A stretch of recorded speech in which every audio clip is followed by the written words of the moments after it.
but that's wonderful. This is a great old place, and I hope you enjoy it. We have the benefit of the History Club from Concord High, portraying some of the major characters, personalities in the cemetery, and it's just a tip of the iceberg.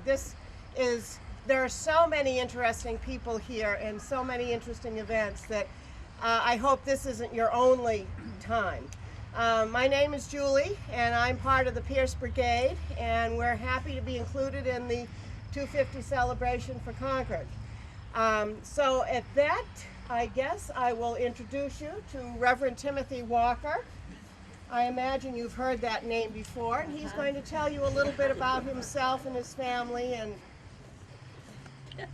hello, everybody. As she had said, my name is Reverend Timothy Walker. I was a founding member of Concord as a city, and I was the town's first reverend. I was born in Warburn, Massachusetts in the year of our Lord, 1704.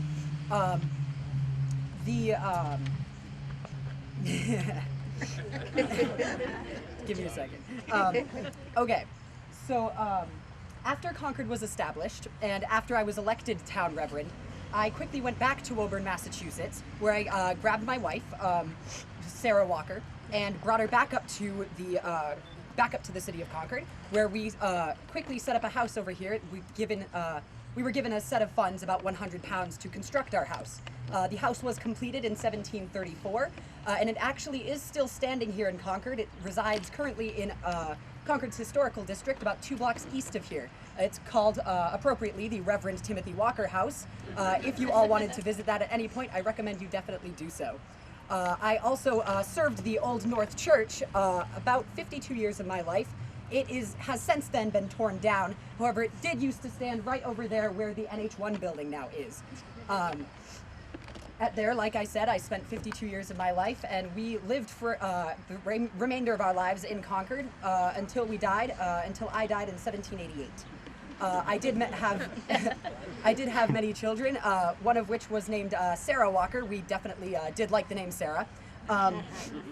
She has a gravestone slightly over here. She is the small one next to the pillars of large ones in the second row back. She unfortunately died when she was 4 years old, bless her soul. But we did have many children that lived well into their adult years. Many of them ended up giving us grandchildren and such, one of which I will now introduce, is Countess Sarah Rumford, who was actually the first Countess of Concord, which has a wonderful story behind it. Thank you. So, hi, you just met my grandfather, Timothy Walker. My name is Countess Sarah Rumford, and I was born in 1774 in Concord, New Hampshire.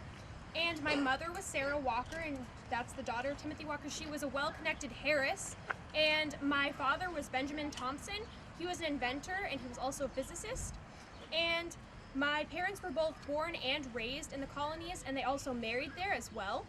And my dad became friends with Governor Wentworth, among others, and he informed the authorities of the unrest and the deserters among the British, as this was during the time of the Boston Tea Party.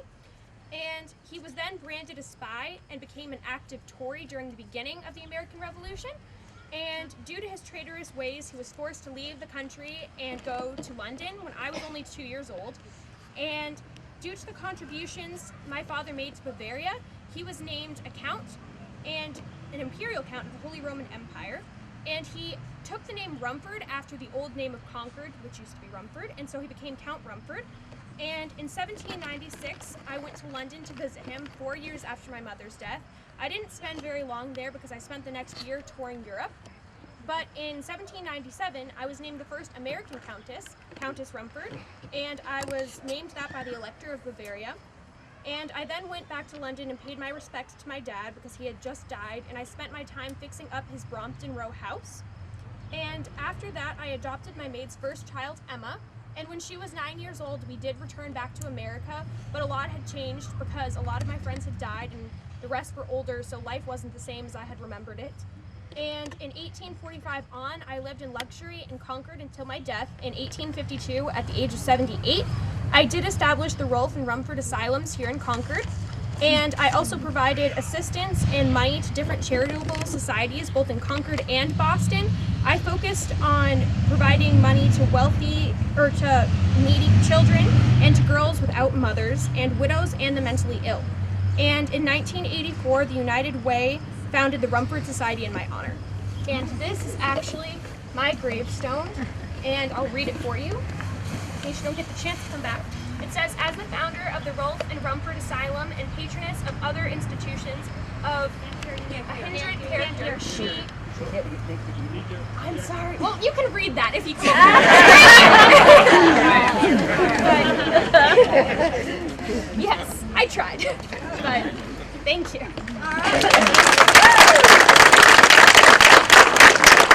So this whole area here surrounded by 1969, and then she had married Joseph Stickney, who had built and run the Mount Washington Hotel.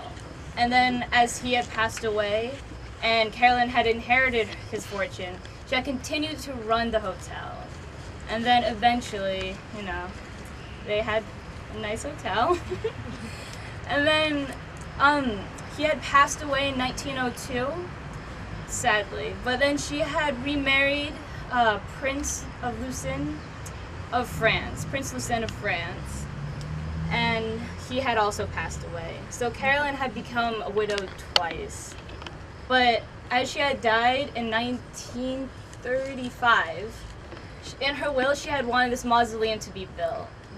And when it was finally built and finished in 1938, she had wanted Joseph Stickney to be moved from his family grave over there in the corner into the mausoleum with her here so they could stay together forever. Aww. Sweet.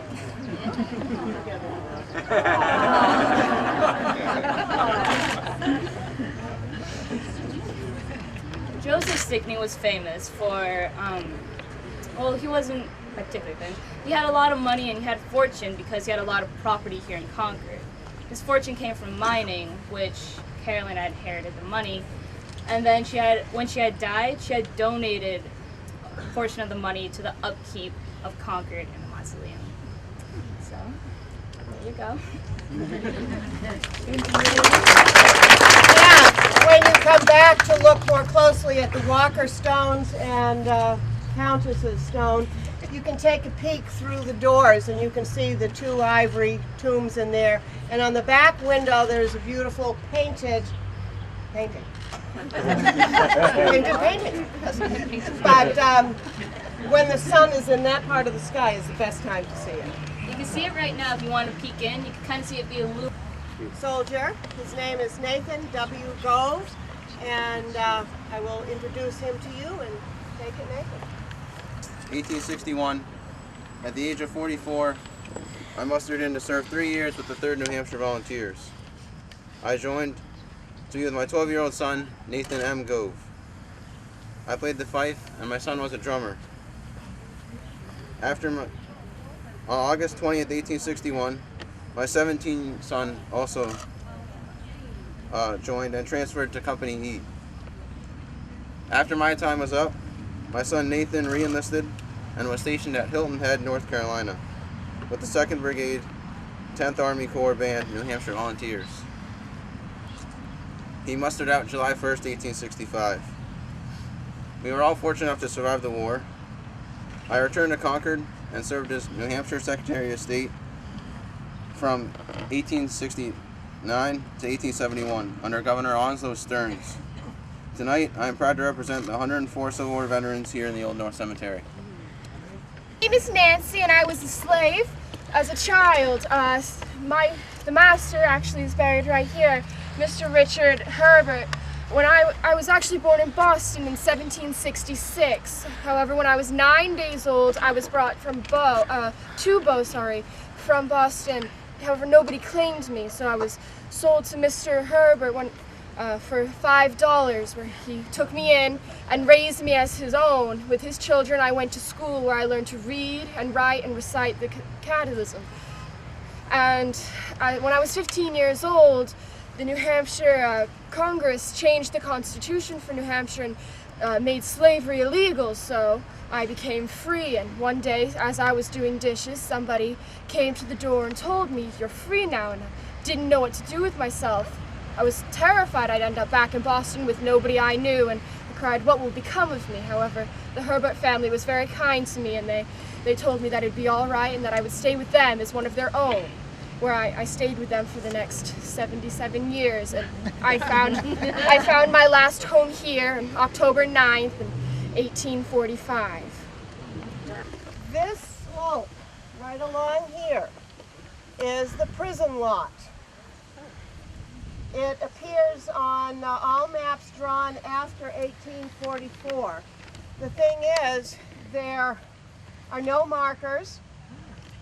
I believe there are 12 men buried here. No names, no record, no markers, no idea of what their yeah, that too. Their offenses were. So maybe you want to step off of this slopey area and just because. This would be a good time to say the prison was just 3 blocks over. It was, the prison was. That's between Beacon and No, it's the old Buick garage on That was the prison? on Tremont Street. There's one gray granite building there. That was the warden's house. And the prison was all in that area there. Okay. So there. So there. This is the Quaker lot. We're kind of set aside from everything else. I'm going to introduce you to Phoebe Hutchins, and she's going to tell you a little bit about her life. My name is Phoebe Hutchins. I was born in 1766 and died in 1829 at the age of 63. Around me are 16 other Quakers who, like myself, were devoted to Quakerism. And my husband, Levi Hutchins, erected 2 gravestones to myself and to another family member. And although it wasn't common for Quakers to have gravestones, he made sure he had one for myself and another family member. The way of Quakers, we believe that no matter who, no matter what race, gender, age, or class, you can speak freely in church and have your own belief system. And because of this, the whole New England system of law was put in danger, or so it was believed. And because of this, our founder, George Fox, had to testify in court because he was charged with blasphemy. And because of this, and our name became Quaker, because in court he started visibly shaking, and the judge made a joke calling him a Quaker, but we did not find this funny. I mean, we did find it funny, but we use it as a nickname of sorts for our movement. And, excuse me. 2005, we had our first meeting because we were the first group to separate from the town church.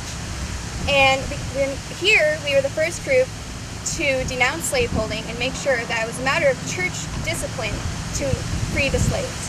And in 1815, we built our own meeting house where the State House now stands right now. My attire is called plain dress, and we use this as a way to testify against the vain ways of the fashion world. Very good evening. I'm Franklin Pierce. I was the 14th President of the United States, and I served one term from 1853 to 1857, as you can see on the stone. I was born in Hillsborough in 1804. And my father was a Revolutionary War veteran, and he instilled in me a great love for nation, country, and union. And I carried this love all through my life, including when I went to Bowdoin College in 1824. And it was at Bowdoin that I met the famous author Nathaniel Hawthorne, and we became very good friends and companions throughout our lives. And after college, I returned home to Hillsborough, and where I studied law, a career in which I found much aptitude and success. And it was due to these successes that I was then elected to the New Hampshire State Legislature at the age of 23, and then became the Speaker of that legislature at 25, the youngest in our proud state history. After that, I was elected to the the United States House of Representatives, and at the age of 27 years old. And then the U.S. Senate at 31. And one of the youngest in their many, many ranks. And it was during this time that I met my wife, Jane Appleton Pierce, and I didn't find life in the Capitol very appealing. I didn't like the bustle and all the backroom meetings and everything, not something I was very accustomed to here in Concord. So I resigned from the Senate in 1842. So I aimed to live peaceably and practice law here in Concord, and I bought the house, which is now the Pierce Manse, which is located just about a mile from here. encourage you all to visit it. But unfortunately, I didn't get to live peaceably for very long because my son, Frankie, who was buried with me here, died at 4.5 years old. And I didn't get to mourn very long either because the war with Mexico broke out and President Polk appointed me Brigadier General of Volunteers. I commanded a brigade of New England soldiers, and I'm proud to say that we fought bravely with honor and distinction on many Mexican fields. When I returned, the political machine began to turn in my favor. And in 1852, I was elected by the Democratic Party as a dark horse candidate, and I won the presidency, winning 27 out of the 31 states. A remarkable achievement in a time when the nation was very, very divided on the issues of slavery and free soil. During my presidency, I'm proud to say that I ran a very, honest and frugal government,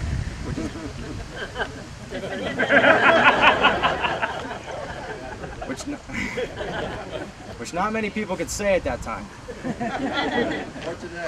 Or today, indeed.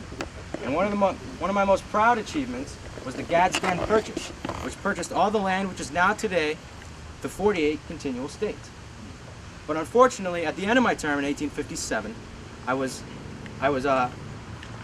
denied renomination in favor of James Buchanan, who was a less controversial man than myself. And he would run a very corrupt and not very good presidency, but that's not the topic of this.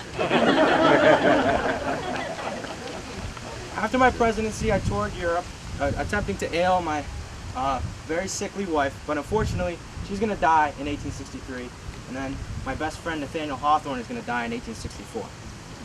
And this is going to bring an immense amount of stress on me, which isn't going to help out very much when, during the Civil War, Abraham Lincoln will suspend the writ of habeas corpus and imprison many United States citizens in the North with no real due cause. And I'll stand up to this, and for this, I'll be accused of treason by the Republican Party or the party of Abraham Lincoln. And due to this immense amount of stress, I will die in 1869 at the age of 64. And I'm buried here in Concord, New Hampshire. History's judgment of me has often been very critical, but many hope that with time, history will recognize me more for my achievements and less for my failings. That's all, folks.